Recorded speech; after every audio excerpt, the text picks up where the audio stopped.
very often the camera is going to go out of focus. This is because I'm using very small, inconspicuous cameras because I'm not supposed to be filming.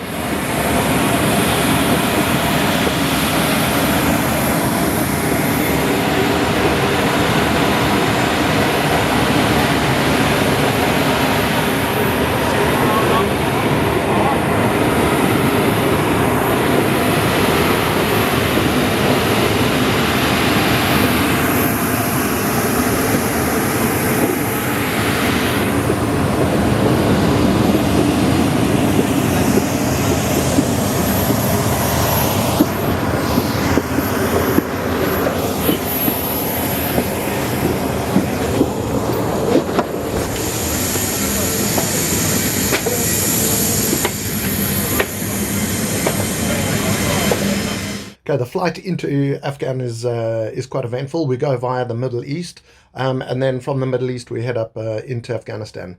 As you enter Afghan airspace, because it is a war zone in the south where we are going, the aircraft is completely blacked out, and because they can't come in like a normal airliner, nice and gentle, into the airport because of anti-aircraft fire or potentially anti-aircraft fire, they come in from altitude and they just drop down really steep and really corkscrewed down to the airport. So it's quite a wild ride in, quite a nice introduction to Afghanistan. And then eventually, once the plane levels out, it hits the tarmac, taxis along, and then the big door at the back of the transport aircraft drops down. It opens up, and that hot Afghan air rushes in to meet you.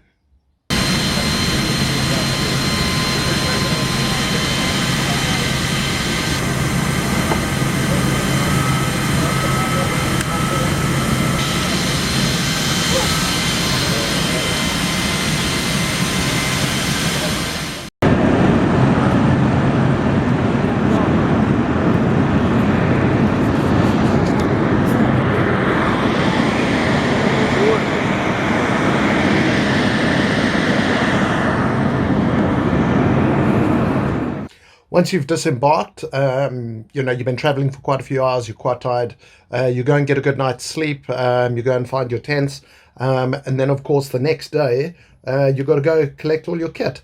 So you go and get the trucks, you go get all your kit, you go and collect it all, and then you've got a couple of days in Camp Bastion, the purpose of which is to acclimatize, get used to the heat, get used to the sand, and of course you do your last lessons, the most up-to-date information that you can get on a lot of the stuff, such as anti-IED, improvised explosive device.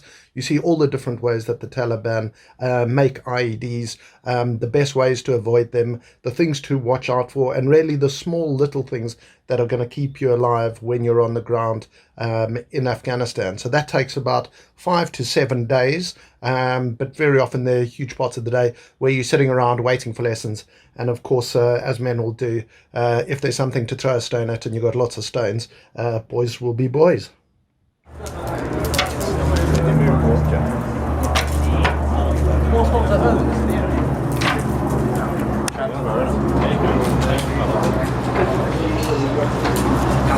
Some things never change.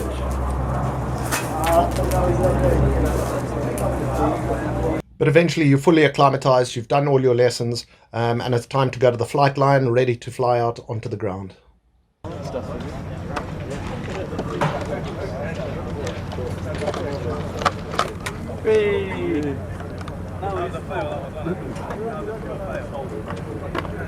Go. Yeah, you'll lose that soon. You'll lose it soon. You're just going to get on hot mask fire.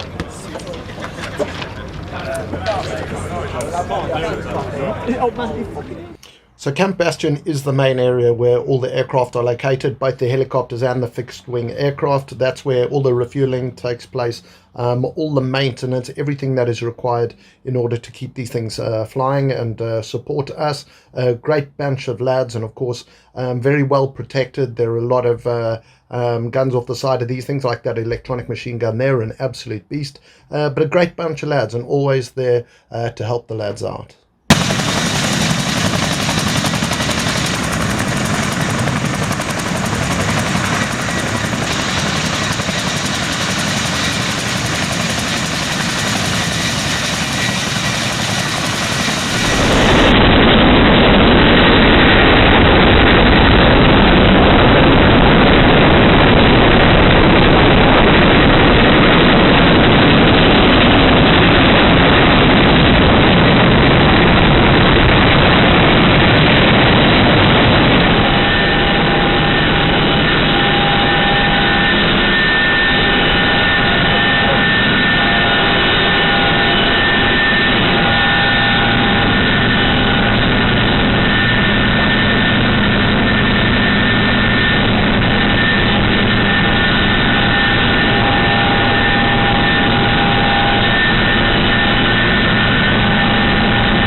Once you're all in with all your kit, the aircraft starts taxiing along the flight line. Your heart rate really starts elevating because now you know you're going somewhere.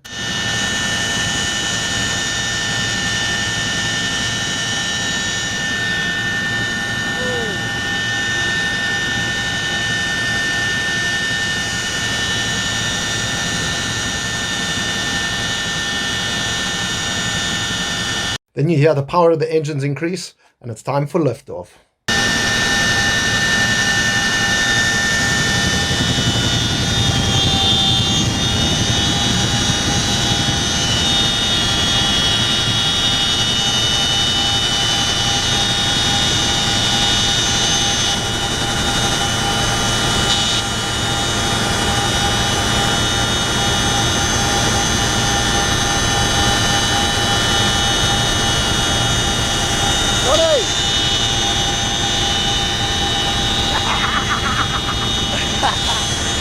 Once airborne, the Chinooks head out over Camp Bastion. You see the whole camp below you. You have the electronic machine guns pointing out the side.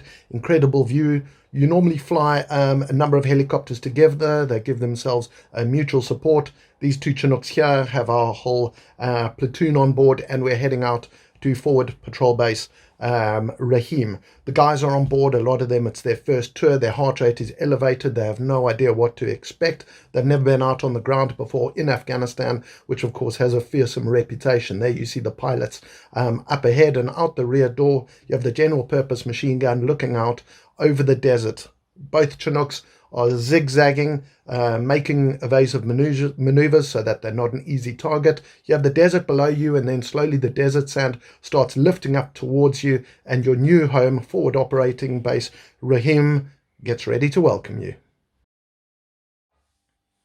Hi guys, I hope you enjoyed those videos. There are going to be lots more coming. If you would consider helping out the charity that I've posted for the lads who were injured in Afghanistan, that would be awesome. All right, enjoy the videos.